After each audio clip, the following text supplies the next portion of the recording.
In this video, I'm going to be talking about self-sabotage and how we can deal with that, because there's a lot of talk out there, a lot of deep psychology, deep philosophy that we can go into that, in my opinion, just completely makes everything so complicated. It's not as difficult as what these things are being made out to be.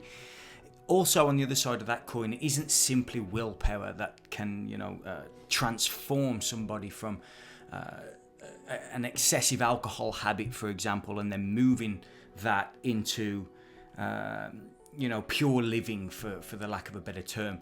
So there isn't as much in it as psychology and the science of psychology has. I think a lot of psychology is fraudulent, to be honest. I think it's an absolute myth. But there is some work to do, and there is something you can do to overcome self-sabotaging patterns. The first thing that I think is important to grasp here is that we are essentially programmable computers.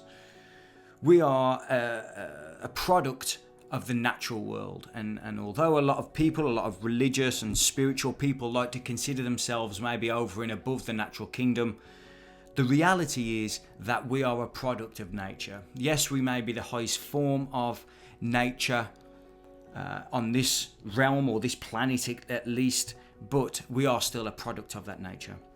And the highest form of nature right now has the most complex mind. So we have a mind that can be malleable, it can be conditioned, it can be programmed to think in certain ways by certain people with agendas. Now, I'm not going to sit here and say there's a group of people in a room trying to dictate what's going on. That's not what I'm saying. But if we look at politics, and let's take that for an example, and they want people to vote, I don't know, let's say more towards, let's say, right-wing politics.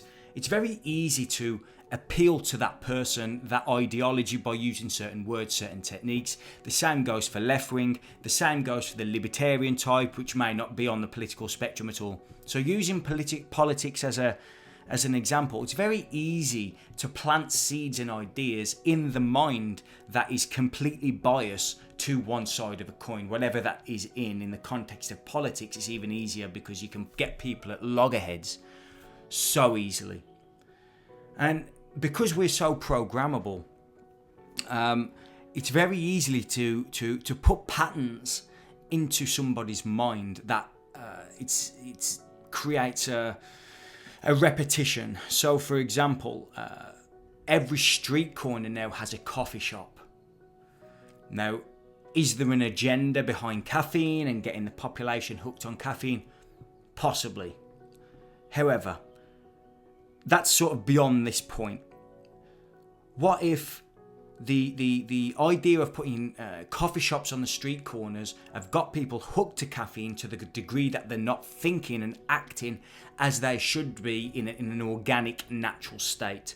I'd suggest that is happening. I'd suggest that caffeine, alcohol, cannabis, excessive psychedelics, loads of different, self-sabotaging patterns, overeating, high sugar content stuff, that type of thing, pop. That is a self-sabotaging pattern. Now, we are conditioned to do that. Cristiano Ronaldo yesterday, funnily enough, he was in a interview after a game, and they had Coca-Cola on the interview stage thing, and he picked up the Coca-Cola, put it over there, and replaced it with water, and he said, "Drink water." When somebody with influence like that does and makes a statement such as that, which is usually in the opposite direction, unfortunately, it's usually promoting dumb stuff. At least Cristiano Ronaldo's obviously switched on and not sold out to that degree. But at least he did something good for the cameras there, for the masses of people. That wiped off 4 billion of Coca-Cola's market cap in the space of like an hour or so. So it just goes to show that these companies are easily devalued by people with influence doing the right thing. Because let's not make any bounds about that. Coca-Cola is destructive to life. It's destructive for human health, right? So when Cristiano Ronaldo, the footballer from Europe, Portugal, when he does something like that, the market lets you know that has a big influence on the impact, right? Now, in terms of self-sabotaging patterns, that Coca-Cola was on that desk because it's product placement, right? It's trying to get people, especially young people, to buy into Coca-Cola. Now, Coca-Cola is self-destructive. It's placing the product placement in this example is placing subconscious ideas into people's minds who haven't got that barrier up. It's placing them there so that you next time you go to a shop, you'll go to Coca-Cola, not even thinking about what's going on. There's been scientific experiments with like adverts, and it'll just be a flash on a video, and it'll be the people who have watched these videos with the flash on, they'll be tracked to see if they actually purchase or if their behaviour is influenced by what they've seen in that mini flash. And this happens all around us because the mind, because we are so high up the evolutionary track, the mind is so complex that it can be influenced and is very malleable to placing things in there that otherwise the person just doesn't know. So that's got to be accounted for when we look into self-sabotaging patterns. We are very programmable, and it's going on all the time. And psychological manipulation by other people, very often they don't even know they're doing this.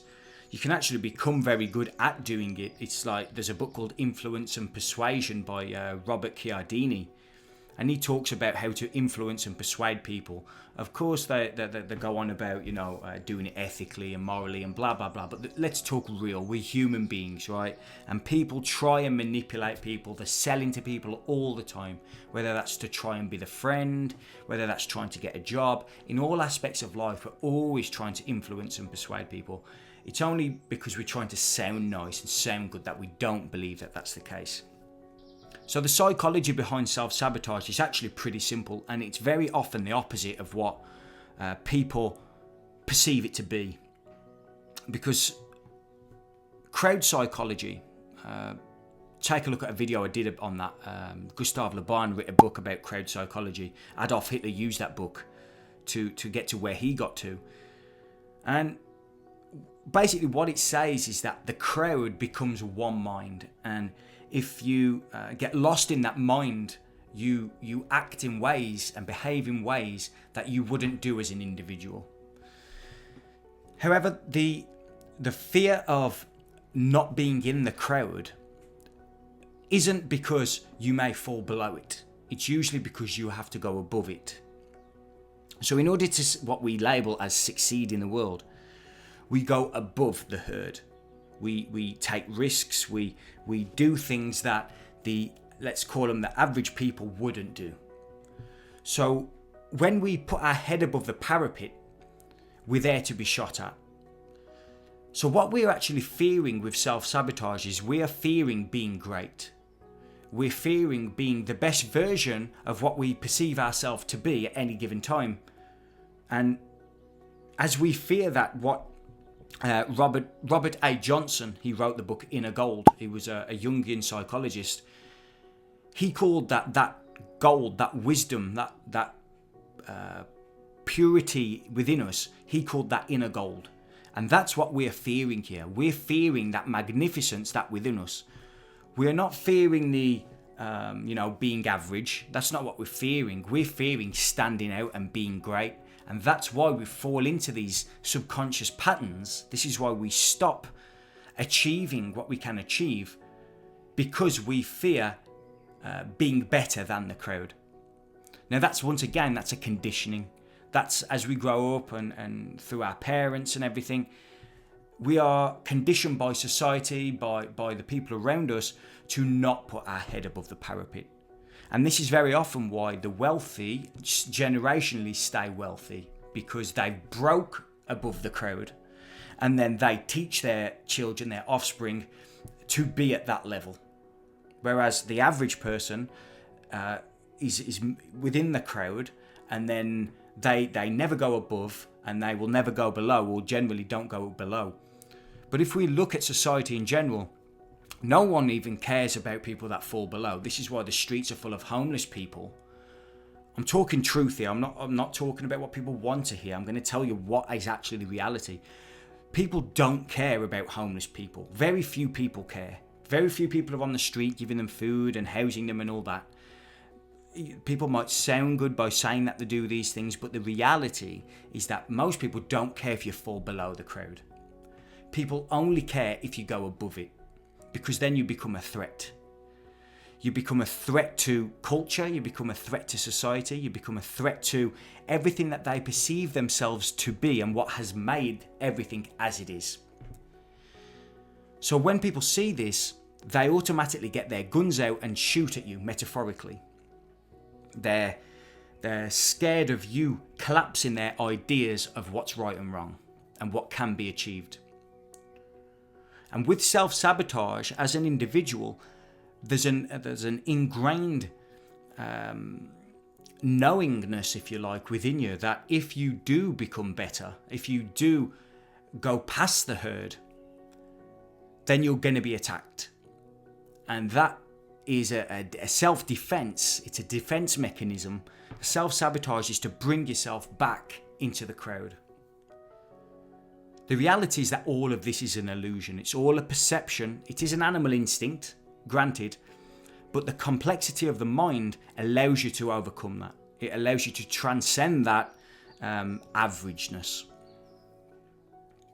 So the reality here is that if you are falling into self-sabotaging patterns, if you, let's call it diet, so if you go on a diet and you're trying to cut out carbohydrate or you're trying to come off alcohol or something, willpower probably won't do that.